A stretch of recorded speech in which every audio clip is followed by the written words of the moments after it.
Esta es una pregunta trascendental, pero inevitable, grabada como una profunda cicatriz a lo largo de 2000 años de historia. Al hablar de Jesús y sus 12 discípulos, quizás surjan imágenes del tranquilo mar de Galilea, de Jesús de pie, en la proa de una barca, exponiendo los misterios del reino de los cielos a la multitud en la orilla, o quizás la última cena, la fracción del pan y el paso de la copa, impregnados de simbolismo y profecía, con las palabras, haced esto, en memoria mía, que aún resuenan en innumerables iglesias hoy. Estas son escenas llenas de esperanza, instrucción y amor. Sin embargo, el telón de fondo de esta pintura es de un impactante rojo sangre, con la excepción de Juan, quien fue exiliado a una isla aislada y finalmente murió de vejez. Las vidas de los 11 apóstoles restantes, incluyendo a Matías, quien posteriormente sucedió a Judas,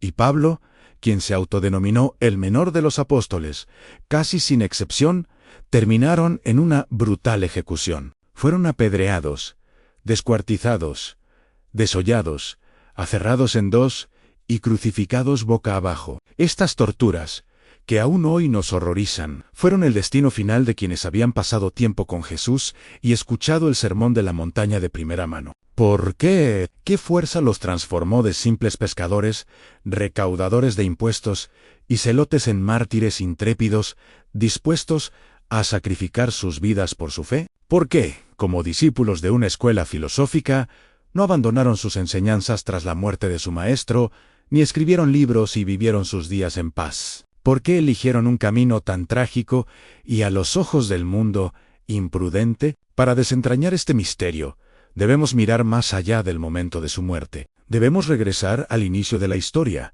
a la época en que eran Simón, Santiago y Juan, para explorar la profunda transformación de sus corazones. La respuesta no reside en cómo murieron, sino en por qué vivieron y que los llevó a descubrir un propósito mayor que la vida misma. Durante los 3 años y medio que siguieron a Jesús, estos discípulos, como nosotros, estuvieron llenos de debilidades humanas, confusión y egoísmo. No nacieron héroes ni santos. Pedro, el fogoso hermano mayor, pudo cortar impulsivamente la oreja del siervo del sumo sacerdote con su espada y, con el aliento de Jesús, caminar brevemente sobre un mar tempestuoso. Pero él también pudo hundirse en un mar tempestuoso debido a su falta de fe. Una vez se dio una palmada en el pecho y le dijo a Jesús: «Aunque todos se escandalicen por tu culpa, yo nunca me escandalizaré». Sin embargo, aquella fatídica noche, en el patio del sumo sacerdote de Jerusalén, en medio del aire gélido y una hoguera titilante, ante el interrogatorio de un humilde siervo, sus defensas se derrumbaron al instante. La primera vez evadió la respuesta: «No sé de qué hablas». La segunda, juró. La tercera, incluso maldijo y juró: «No conozco a ese hombre». En ese momento cantó un gallo. Jesús, entre la multitud que lo interrogaba, se giró y lo miró. Esa mirada no contenía ira, solo compasión. En ese momento, Pedro recordó las palabras de Jesús: «De cierto te digo, que esta misma noche, antes de que cante el gallo, me negarás 3 veces». Salió corriendo y lloró amargamente. Sus gritos delataban su orgullo destrozado y su desesperación absoluta. Santiago y Juan, los hermanos conocidos como los hijos del trueno, estaban igualmente llenos de ambición mundana. Al ver que una aldea samaritana rechazaba a Jesús, exigieron furiosos: «Señor, ¿quieres que mandemos que baje fuego del cielo y los consuma?». Su único deseo era ojo por ojo, diente por diente. Incluso se acercaron a Jesús a través de sus madres, allanando el camino para un futuro aparentemente glorioso. «Dale a estos 2 hijos míos que se sienten uno a tu derecha y el otro a tu izquierda en tu reino». Al oír esto, los otros 10 discípulos se enfurecieron con los hermanos. Una disputa sobre quién sería el mayor en el reino de los cielos expuso sus deseos más profundos. Siguieron a Jesús, pero aún medían el éxito según los estándares del mundo.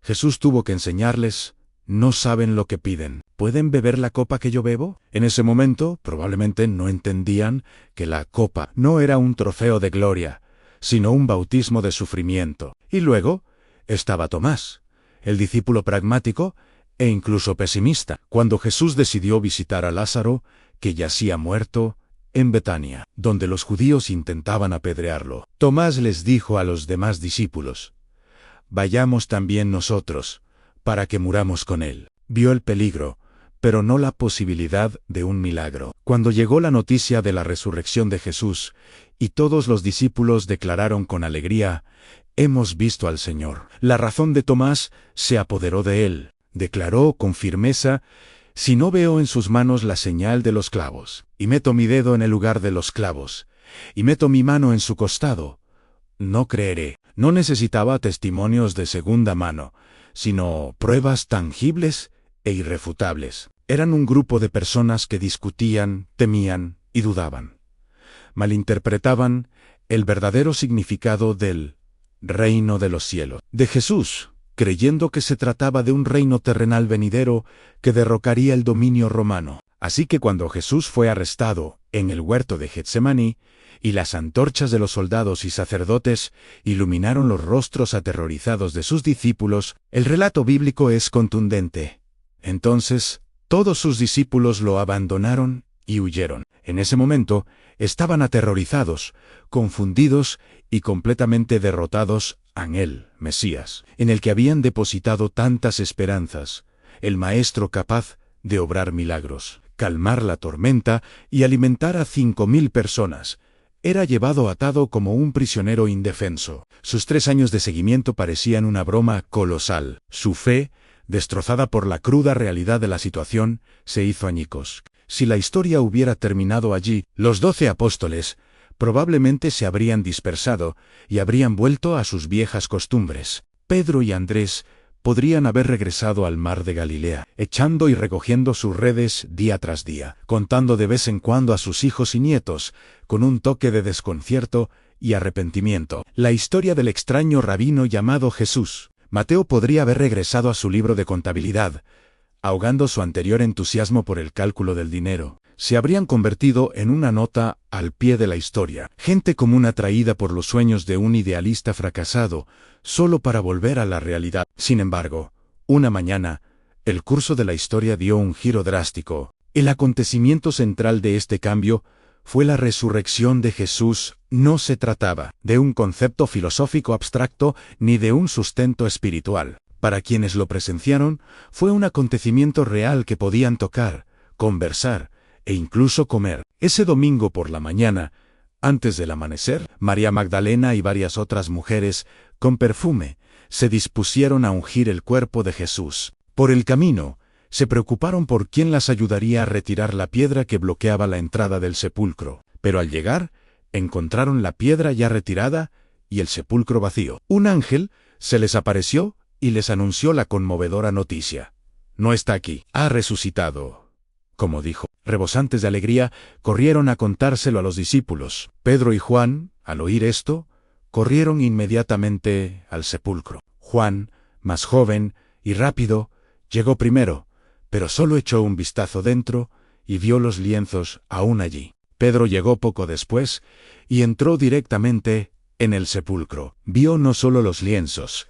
sino también el velo de Jesús, que no estaba con los lienzos, sino enrollado por separado. Este detalle era profundo, un detalle que un ladrón de tumbas jamás habría considerado. Cuando Juan también entró y vio todo esto, creyó. La realidad de la resurrección se confirmó repetidamente en una serie de apariciones innegables. María, llorando junto al sepulcro, pensó que el hortelano se había llevado el cuerpo del Señor y oyó una voz familiar que la llamaba María. Al volverse, lo reconoció. Los 2 discípulos abatidos, que viajaban con un extraño camino a Emaús, lamentaron los sucesos de Jerusalén, pero el extraño, comenzando por Moisés y todos los profetas, les explicó en todas las Escrituras lo que se decía de él. Pero a la hora de la cena, cuando tomó el pan, dio gracias, lo partió y se lo dio. Se les abrieron los ojos y lo reconocieron. Cuando recobraron el sentido, había desaparecido. Se decían unos a otros: «¿No ardía nuestro corazón mientras nos hablaba en el camino y nos explicaba las Escrituras? La aparición más crucial fue al grupo de discípulos que estaban escondidos en una habitación cerrada. Habían cerrado las puertas por miedo a los judíos. De repente, Jesús se presentó entre ellos y les dijo: «La paz sea con ustedes». Para disipar su miedo, les mostró las manos y el costado. Entonces le tocó el turno a Tomás 8 días después. Los discípulos estaban de nuevo en la habitación y Tomás también estaba allí. Las puertas se cerraron y Jesús reapareció, de pie en medio, diciendo: «La paz sea con ustedes». Luego, volviéndose hacia Tomás, le dijo: «Pon tu dedo aquí y mira mis manos. Acerca tu mano y métela en mi costado. No dudes, sino cree». Ante esta verdad irrefutable y dolorosa, las defensas racionales de Tomás se derrumbaron. Postrándose, pronunció la conmovedora confesión: «Señor mío y Dios mío». La resurrección de Jesús, como un relámpago que atravesó la noche eterna, destrozó por completo la cosmovisión anterior de los discípulos. No seguían a un mártir fracasado ni a un gran maestro moral, sino a un rey viviente que verdaderamente había conquistado el poder de la muerte. La muerte, el temor supremo de la humanidad, quedó completamente destrozada en Jesús. Esto explica la primera clave de su transformación. Presenciaron de primera mano que la muerte no es el fin. Lo que predicaban ya no era un conjunto de doctrinas que debían defender con la vida, sino un hecho que habían experimentado personalmente. Cuando una persona está convencida de que aquel a quien ama y sigue ha resucitado de entre los muertos y le ha prometido la vida eterna, las espadas de los reyes terrenales, las bestias de la arena y las llamas ardientes resultan mucho menos intimidantes. Para ellos, la muerte ya no es el fin de la vida, sino la puerta a la gloria eterna en presencia de aquel a quien aman. Pablo posteriormente encapsuló a la perfección esta mentalidad en sus cartas: «Para mí, vivir es Cristo y morir es ganancia». Para quien no cree en la resurrección, esta afirmación resulta incomprensible, pero para quienes la han presenciado personalmente, es la lógica más verdadera y profunda. Si la resurrección de Jesús les dio el contenido y la seguridad de su fe, entonces la venida del Espíritu Santo en Pentecostés les dio el poder y el valor para proclamar esta fe. Antes de su ascensión, Jesús instruyó a sus discípulos a no abandonar Jerusalén, sino a esperar el Espíritu Santo prometido por el Padre. Dijo: «Pero recibiréis poder cuando el Espíritu Santo venga sobre vosotros, y seréis mis testigos en Jerusalén, en toda Judea y Samaria, y hasta los confines de la tierra». Así que los 120 se reunieron en un aposento alto y oraron fervientemente, unánimes. Esperaban y esperaban. En el día de Pentecostés, mientras estaban reunidos, de repente vino del cielo un estruendo como de un viento recio que soplaba, llenando toda la casa donde estaban sentados, y se les aparecieron lenguas como de fuego, que se separaron y se posaron sobre cada uno de ellos. Todos fueron llenos del Espíritu Santo y comenzaron a hablar en otras lenguas según el Espíritu les concedía. En ese momento ocurrió algo milagroso. Estos pescadores, que en su mayoría habían hablado con el acento de la campiña Galilea, comenzaron a proclamar las poderosas obras de Dios en un idioma que los devotos judíos de todas las naciones, que habían venido a celebrar la fiesta, podían entender. Partos, medos, elamitas y gente de Mesopotamia, Judea, Capadociau, Pontú, Asia, Frigiau, Panfiliau, Egipto y la región libia cerca de Sairini, todos los oyeron proclamar el Evangelio de Jesucristo en sus propias lenguas. Un cambio aún más asombroso ocurrió en Pedro, quien tan solo unos días antes había negado a su Señor 3 veces por miedo a una esclava. Ahora se puso de pie con los 11 apóstoles y habló en voz alta a miles de personas. Ya no era el tímido pescador Simón,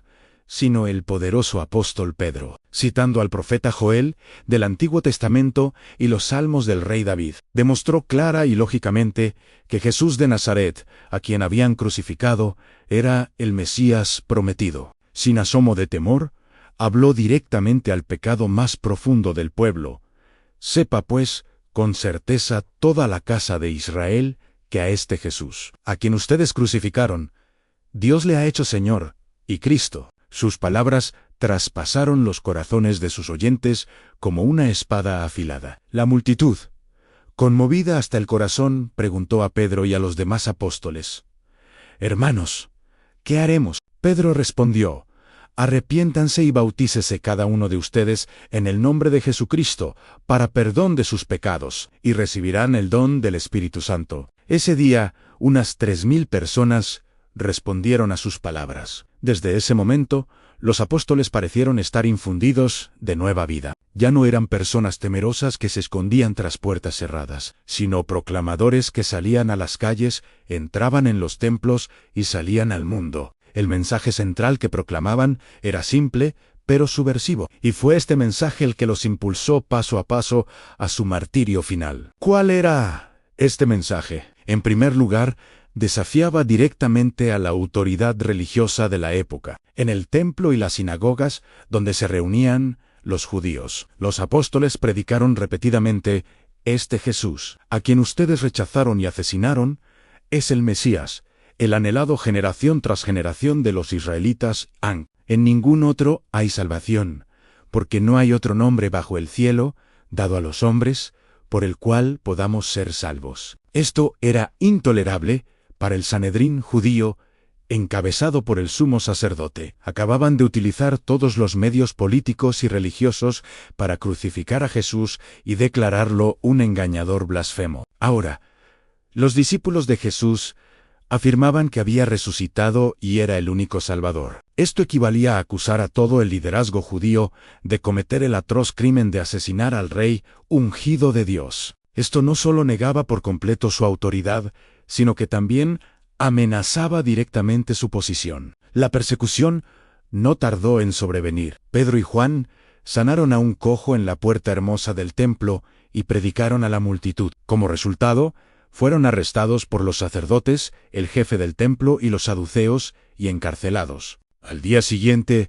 fueron severamente interrogados ante el Sanedrín, pero Pedro, lleno del Espíritu Santo, declaró con valentía: «Sea notorio a todos ustedes y a todo el pueblo de Israel que en el nombre de Jesucristo de Nazaret, a quien ustedes crucificaron y a quien Dios resucitó de entre los muertos, este hombre está ante ustedes sano». Al ver su valentía y al darse cuenta de que eran hombres sin educación y comunes, los gobernantes se maravillaron y reconocieron que habían estado con Jesús. Amenazaron a los apóstoles, prohibiéndoles volver a hablar en nombre de Jesús.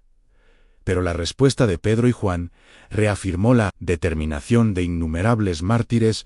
A partir de entonces, debemos obedecer a Dios antes que a los hombres. El conflicto siguió intensificándose. Esteban, uno de los primeros 7 diáconos de la Iglesia, estaba lleno de gracia y poder, realizando grandes prodigios y milagros entre el pueblo. Como consecuencia, los judíos usaron falso testimonio para acusarlo falsamente de calumniar a Moisés y a Dios. Ante el Sanedrín, Esteban pronunció un poderoso discurso, relatando la historia de la rebelión de Israel y concluyendo condenándolos como duros de cerviz, incircuncisos de corazón y de oídos, los asesinos del justo. Al oír esto, la multitud se enfureció y rechinó los dientes contra el empero Esteban. Lleno del Espíritu Santo, miró al cielo y exclamó: «Veo los cielos abiertos y al Hijo del Hombre de pie a la diestra de Dios». La multitud, gritando y tapándose los oídos, se abalanzó sobre él,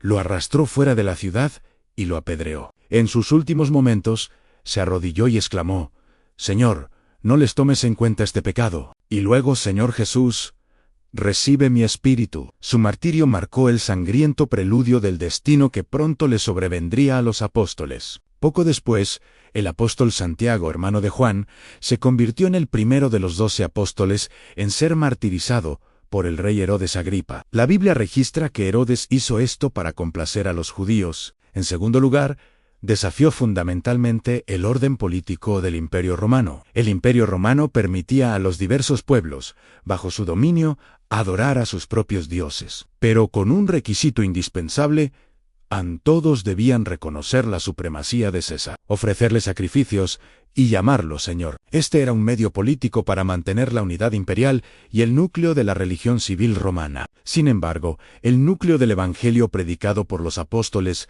era: Jesús es el Señor. Cuando Pedro y Pablo proclamaron: Jesús es el Señor, en las ciudades de todo el imperio romano, estaban pronunciando mucho más que un simple título religioso. En el contexto cultural de la época, esta era una declaración profundamente subversiva desde el punto de vista político. Significaba que César no era la máxima autoridad, sino Jesús. Los decretos imperiales no eran el estándar más alto, sino la palabra de Dios. La negativa de los cristianos a inclinarse ante las imágenes del César y llamarlo Señor era considerada traición y alta traición por las autoridades romanas. Se les consideraba ateos porque no creían en los dioses romanos. Se les veía como perturbadores del orden social debido a sus métodos de reunión y culto inusuales. Cuando Roma ardió, el infame emperador Nerón, como era natural, convirtió a estos cristianos poco cooperativos en chivos expiatorios, lo que desencadenó las primeras persecuciones brutales a gran escala. Los cristianos fueron cosidos en pieles de animales y arrojados a los perros salvajes del Coliseo. Fueron clavados en cruces o rociados con brea y utilizados como antorchas nocturnas en los jardines imperiales de Nerón. Se dice que Pedro fue martirizado durante esta persecución. Al ser sentenciado a crucifixión, pidió que la cruz fuera llevada al revés, sintiéndose indigno de morir como su Señor, independientemente de su autenticidad. Esta leyenda refleja profundamente la transformación de este discípulo, antes débil, cuya reverencia y amor por el Señor superaron su miedo a la muerte. Con su propia muerte, expió la grave falta de negar al Señor 3 veces al canto del gallo. En tercer lugar, trastocó por completo la estructura cultural y económica de la sociedad. Donde quiera que iban los apóstoles, no solo predicaban la muerte y resurrección de Jesús, sino que también denunciaban la futilidad de la idolatría. En Éfeso, la predicación de Pablo llevó a muchos a abandonar su adoración a la diosa Artemisa, llegando incluso a quemar valiosos libros sobre brujería valorados en 50.000 piezas de plata. Esto afectó directamente el negocio de los artesanos locales que fabricaban y vendían altares de plata a Artemisa. El platero Demetrio incitó a la multitud, provocando un disturbio masivo, con un lema que capturaba la esencia del conflicto: «Hombres, sabéis que nos ganamos la vida con este negocio». Donde quiera que llegaba el evangelio, se cuestionaban los estilos de vida, los valores y los sistemas económicos establecidos. Por lo tanto, los apóstoles enfrentaron no solo la persecución de la élite gobernante, sino también la hostilidad de la gente común, cuyos intereses se vieron afectados. Vemos, pues, que los apóstoles sufrieron un terrible martirio, no porque buscaran deliberadamente la muerte, sino porque la verdad que defendían y predicaban entró en un conflicto fundamental e irreconciliable con las estructuras de poder, las tradiciones religiosas y los sistemas de valores del mundo. Fueron asesinados no por ser malas personas, sino todo lo contrario, porque la luz que predicaban iluminó las tinieblas del mundo. Jesús ya había predicho todo esto.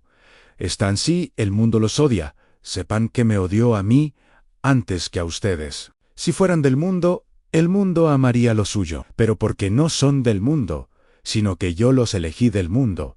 Por eso, el mundo los odia. Si me persiguieron a mí, también los perseguirán a ustedes.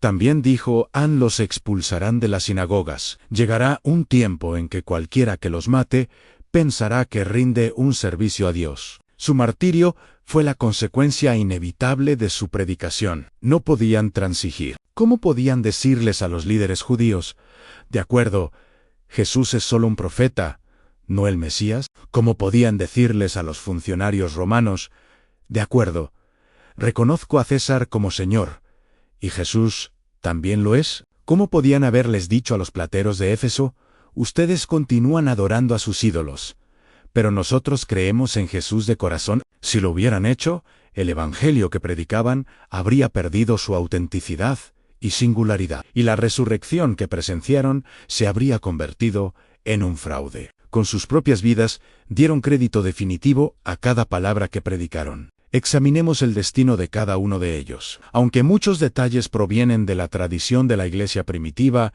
en lugar de relatos bíblicos directos, estas historias, transmitidas de generación en generación, apuntan a una notable consistencia en su fidelidad hasta la muerte. Andrés, hermano de Pedro, y quien inicialmente condujo a Pedro a Jesús, supuestamente predicaba en Patras, Grecia, y fue condenado a muerte por convertir a la esposa del gobernador. Fue clavado a una cruz en forma de X, atado con cuerdas en lugar de clavos, para prolongar su sufrimiento. Permaneció allí, colgado durante 2 días, sin dejar de predicar el Evangelio a los presentes hasta su último momento. Le dijo a la cruz que había anhelado abrazarla, porque su Señor había muerto por él en ella. Tradicionalmente, se considera que Tomás, el discípulo que antes dudaba, fue el que viajó más lejos, cruzando Partia y Persia, para llevar el Evangelio a la India. Estableció una iglesia allí, pero finalmente, por ofender los intereses de los sacerdotes brahmanes locales, fue apuñalado con una lanza mientras oraba en la cima de una colina. El dedo que una vez intentó tocar las marcas de los clavos, finalmente señaló hacia el este, trazando el curso de la fe con su vida. Se dice que Simón el Celote y Judas, conocido como Tadeo, predicaron juntos en Persia y ambos fueron martirizados. Uno fue crucificado, el otro golpeado hasta la muerte con garrotes, alguna vez políticamente diametralmente opuestos. Uno radical, el otro moderado, se unieron en Cristo y sacrificaron sus vidas por la misma fe. Felipe, predicando en Hierápolis, Asia Menor, fue crucificado por orden del gobernador por la conversión de su esposa. Fue martirizado junto al apóstol Bartolomé, también conocido como Natanael, el verdadero israelita, a quien Jesús llamó un hombre en quien no hay engaño. Se dice que predicó en Armenia y fue ejecutado por orden del rey por convertir a su hermano. Fue desollado vivo y luego decapitado. Mateo, el antiguo Leví, que se sentaba en el banco de impuestos, escribió el primer evangelio. Renunció a su carrera de recaudador de impuestos por el imperio romano para registrar las palabras y los hechos del Rey Celestial. Fue asesinado a espada mientras predicaba en Etiopía o Persia. Se dice que Santiago, hijo de Alfeo, también conocido como Santiago el Menor, fue crucificado mientras predicaba en Egipto o Persia. Finalmente, se dice que Matías, el sucesor de Judas el traidor, predicó en la propia Judea o en Etiopía. Fue apedreado y luego decapitado. Y luego está Pablo, el fariseo Saulo, quien en su día fue un feroz perseguidor de cristianos. Tras ser iluminado por Jesús resucitado en el camino a Damasco, se convirtió en el mayor apóstol de los gentiles. Viajó por Asia Menor, Macedonia, Grecia y finalmente Roma. En su vida estuvo llena de sufrimiento. Como él mismo escribió, he trabajado más duro, he estado en prisión con más frecuencia, he recibido azotes más severos, y a menudo he estado en peligro de muerte. 5 veces recibí 40 azotes de los judíos menos 1. 3 veces fui azotado con varas. 1 vez fui apedreado. 3 veces naufragé. Pasé una noche y un día en alta mar. He estado en cansancio y trabajo, a menudo despierto, con hambre y sed, a menudo sin comer, con frío y desnudez. Sin embargo, dijo, ¿quién nos separará del amor de Cristo? ¿Tribulación, o angustia, o persecución, o hambre, o desnudez, o peligro, o espada? En todas estas cosas somos más que vencedores por medio de aquel que nos amó. Finalmente, como ciudadano romano, fue decapitado en Roma para él. Esta fue quizás la meta más gloriosa después de una carrera de toda la vida. En su última carta escribió: he peleado la buena batalla, he terminado la carrera, he guardado la fe. Por lo demás, me espera la corona de justicia. Esta larga y sangrienta lista es desgarradora de leer, pero revela una verdad increíblemente poderosa. A quienes sostienen mentiras, matarán para preservarse, mientras que quienes dan testimonio de la verdad, se sacrificarán para dar testimonio de ella. Los apóstoles no murieron por un tal vez, ni un quizás. Nadie soportaría voluntariamente tal tortura por una mentira que inventaron y permanecería inmutable hasta la muerte. Más de una docena de ellos, enfrentando diferentes castigos en distintos momentos y lugares, se mantuvieron notablemente constantes. Su única posibilidad de sobrevivir era negar la resurrección de Jesús, pero ninguno lo hizo. Pudieron hacerlo porque sus vidas habían sido transformadas y definidas radicalmente por el Jesús resucitado. Su esperanza ya no residía en este mundo temporal y perecedero. Buscaban un reino inconmovible. Sus vidas estaban escondidas con Cristo en Dios. Por lo tanto, la muerte para ellos no fue una derrota trágica, sino un triunfo, un regreso a casa. ¿Y qué hay del apóstol Juan? La única excepción. ¿Acaso el hecho de que evitara la ejecución significó que su fe no estaba del todo cumplida? Todo lo contrario, San Juan experimentó un martirio diferente. Fue el apóstol del amor, quien escribió el verso inmortal, «An Dios es amor». Él también sufrió una brutal persecución. Según la tradición de la Iglesia primitiva, durante las persecuciones del emperador Domiciano, fue llevado a Roma y arrojado a un caldero de aceite hirviendo, pero sobrevivió milagrosamente. Finalmente, fue exiliado a la desolada isla de Patmos. En aquella isla aislada, el anciano Juan, privado de todos sus compañeros, soportó la soledad y las dificultades. Este fue un martirio en vida, un acto diario de resistencia y perseverancia. Fue allí, en un rincón del mundo abandonado, donde los cielos se abrieron ante él. Recibió una magnífica revelación de Dios y escribió el último libro de la Biblia, el Apocalipsis. Presenció la victoria final, la victoria del Cordero sobre el dragón, el cielo nuevo y la tierra nueva, y la venida de la ciudad santa, la nueva Jerusalén. Oyó la voz del trono, «He aquí, el tabernáculo de Dios está con los hombres, y Él morará con ellos, y ellos serán su pueblo. Dios mismo estará con ellos, y será su Dios, enjugará toda lágrima de sus ojos. Ya no habrá muerte, ni llanto, ni clamor, ni dolor, porque las primeras cosas han pasado». Su supervivencia no fue un accidente, sino un testimonio preservado deliberadamente por Dios para un propósito mayor. Dedicó su larga vida a preservar esta fe y a dejar tras de sí la esperanza definitiva para la Iglesia. Él dio testimonio de la misma verdad en su vida que los demás apóstoles habían presenciado en su muerte. Así que, volviendo a nuestra pregunta original, ¿por qué todos menos uno de los 12 apóstoles de Jesús sufrieron un trágico martirio? La respuesta es clara, porque se encontraron con el Señor, quien transformó el fundamento mismo de sus vidas. Fueron testigos de su victoria sobre la muerte, lo que les dio esperanza más allá de la muerte. Fueron llenos del Espíritu Santo, que les dio el coraje para proclamar la verdad. La verdad que proclamaron era incompatible con el poder y la pecaminosidad de este mundo, haciendo inevitable la persecución y el martirio. Su muerte no fue una tragedia desconcertante, sino la culminación lógica y gloriosa de su fe. Su sangre no fue derramada en vano. Se convirtió en la semilla de la Iglesia, alimentando un bosque indestructible de fe que se extiende por todo el mundo. Con sus vidas, respondieron a la pregunta fundamental, ¿qué es más precioso que la vida? Su respuesta, en el Señor que da la vida eterna y la verdad que proviene de Él. Su historia, como un espejo, refleja el corazón de cada uno de nosotros. Nos obliga a considerar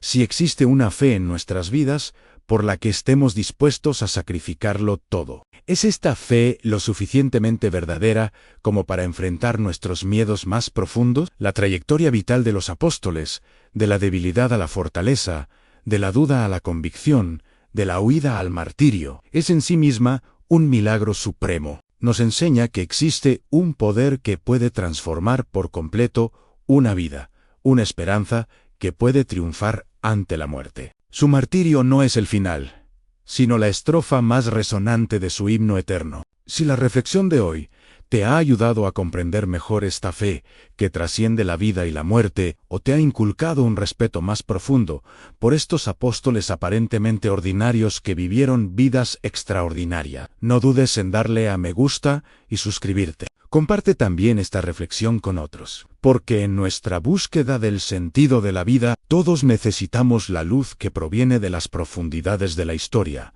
sellada con sangre.